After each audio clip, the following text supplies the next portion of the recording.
जहनु ऋषि द्वारा गंगा को पी लेना।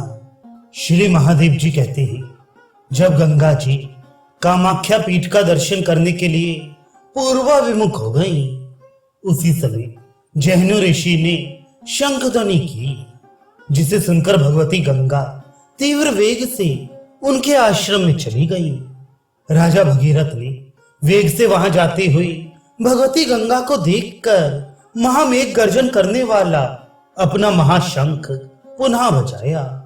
महाशंख की उस ध्वनि को सुनकर और उसे पूर्व परिचित समझकर वे जान गई कि परम तेजस्वी मुनीश्वर जहनु ने मेरा हरण किया है। मुनि उस ध्वनि को सुनकर भगवती गंगा क्रोधान्वित होकर जहनु ऋषि के आश्रम को बहाने के लिए परम वेग के साथ बह चली। जहनु ऋषि ने भी गंगा का अभिप्राय जानकर अपने ब्रह्म तेज के बल से हठात अपने हाथ की अंजलि में भरकर उस संपूर्ण गंगा को पी लिया।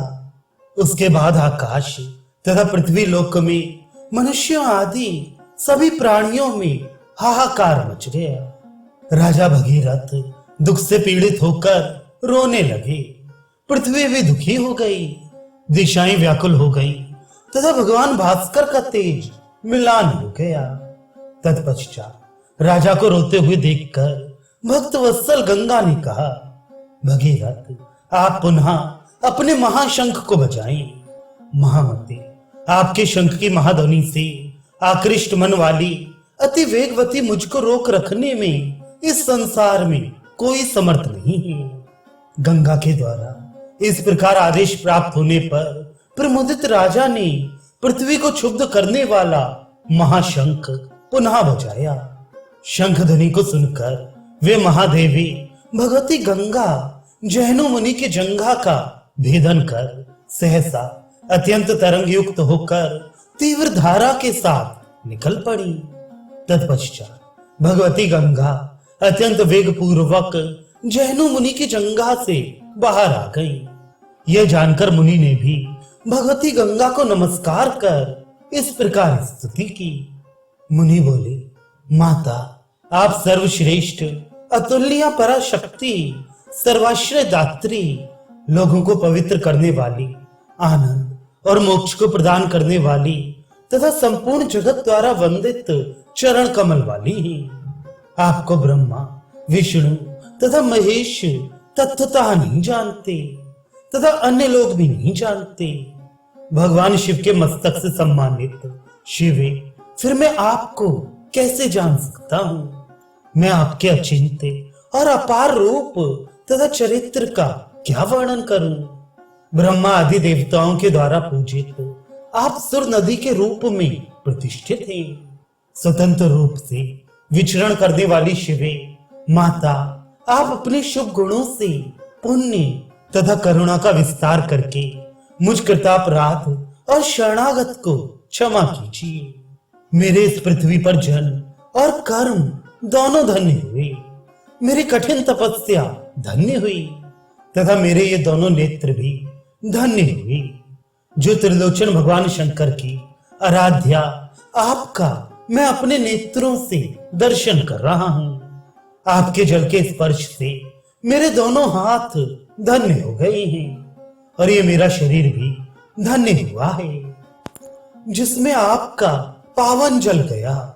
पापों का संहार करने वाली भगवान शंकर के मस्तक पर विराजमान तथा सभी प्राणियों के हित के लिए पृथ्वी पर अवतीर्ण आपको नमस्कार है, नमस्कार है। देवी गंगे, आप स्वर्ग और मोक्ष देने ही, पतितों को पवित्र करने ही। मैं आपकी शरण में हूं। आप मुझ पर प्रसन्न होकर मेरा उद्धार कीजिए। श्री महादेव जी कहते हैं, मुनीश्वर जहनु के द्वारा इस प्रकार स्तुति किए जाने पर प्रसन्न मुख कमल वाली दिव्य रूप धरा भगवती गंगा ने मुनि श्रेष्ठ जहनु से कहा। गंगा जी बोली, ता मैं आपकी पुत्री हूं, क्योंकि मैं आपके शरीर से निकली हूं। मुनि, इसमें आपका कोई अपराध नहीं है। आप स्थिर चित्त हो। पिता, आज से मेरा नाम जहानवी हो गया। मुनि श्रेष्ठ, इस संसार में आपकी कीर्ति विख्यात होगी। मुनि, इस संसार में जो लोग मेरा जाह्नवी के नाम से एक बार भी स्मरण करेंगे, उन्हें पाप अथवा दुख नहीं होंगे। मुनि श्रेष्ठ, आप मेरे परम भक्त हैं। जो लोग आपके चरित्र का स्मरण करेंगे, उन पर मैं सदा प्रसन्न रहूंगी। श्री महादेव जी कहते हैं, उन मुनि श्रेष्ठ से इस प्रकार अनेक शाह कहकर भगवती गंगा ने उनके द्वारा भक्ति पूर्वक पूजित होकर पुण्य कीर्ति महामती राजा भगीरथ के पास जाने की इच्छा से ऐसा कहा। गंगा जी बोली, ता आपके द्वारा प्रार्थना करने पर मैं भगवान विष्णु के शरीर को त्याग कर पृथ्वी पर चली आई हूं और आपके वशीभूत हूं। कामाख्या महापीठ के दर्शन की इच्छा से मैं पूर्वाभिमुख हो गई थी। प्रारंभ में ही वहां जैनु मुनि के साथ कुछ विरसता आ गई। इसलिए मैं आपसे पूछती हूँ कि आपकी जहां जाने की इच्छा हो, वहां मैं आपके पीछे पीछे चलूंगी। आपकी जैसी इच्छा हो वैसे ही बताएं। राजा बोले, मुनि के श्राप से भस्मीभूत मेरे पूर्वज दक्षिण दिशा में हैं, जिनके उद्धार के लिए मैं आपको पृथ्वी तल पर लाया हूं। अतः उनके उद्धार के लिए शीघ्र चले। श्री महादेव जी कहते हैं, महाबाहु राजा भगीरथ ने इस प्रकार कहकर पुनः महाशंख को बजाया। भगवती गंगा भी उनके पीछे दक्षिण दिशा में चल पड़ी। तब थके हुए राजा भगीरथ कुछ दूर चलकर रथ पर बैठकर विश्राम करने लगे और थका हुआ सारथी भी विश्राम करने लगा। महामती मुनि, इसी बीच जैनु मुनि की पुत्री पद्मा ने अपनी बहन भगवती गंगा को देखने की इच्छा से शंख बजाया। शंख की ध्वनि सुनकर चंचला महादेवी गंगा उस शब्द की ओर अग्निकोण मुखी होकर कुछ दूर चली गई। उसी क्षण राजा भगीरथ ने भगवती गंगा को दूसरी ओर जाती देखकर अपने सारथी से कहा, सखे घोड़ों को तेज चलाओ।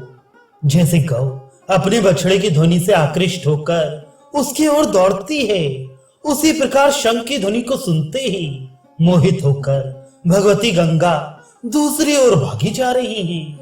नारद, इतना कहकर राजा भगीरथ ने भी शीघ्र ही शंख बजाया तथा सारथी ने भी रथ को तीव्र गति से चलाया। यह सुनकर पुनः भगवती गंगा राजा के रथ की अनुगामिनी हो गई। इसी कारण पद्मा अत्यंत क्रुद्ध होकर जल रूप में सुशोभित होने लगी। वे पुण्य सलिला पद्मा विस्तृत प्रभा से वेग पूर्वक पूर्व दिशा की ओर चली और सिंधु राज में मिल गई। तत्पश्चात पाप का हरण करने वाली भगवती महादेवी गंगा अत्यंत वेग पूर्वक दक्षिण दिशा की ओर चली गई। भगवती गंगा राजा सागर के वंशजों का अन्वेषण करती हुई वेग पूर्वक समुद्र के निकट पहुंचकर हजारों धाराओं में उसके चारों ओर फैल गई। वह समुद्र उनके कलकल निनाद से व्याप्त होकर सुशोभित होने लगा। समुद्र ने देवेंद्र से पूजित महावेगवती भगवती गंगा को आई हुई जान करके वहां आकर अपनी धारा चारों ओर फैलाकर पुष्प, गंध तथा धूप आदि से उनका अर्चन किया।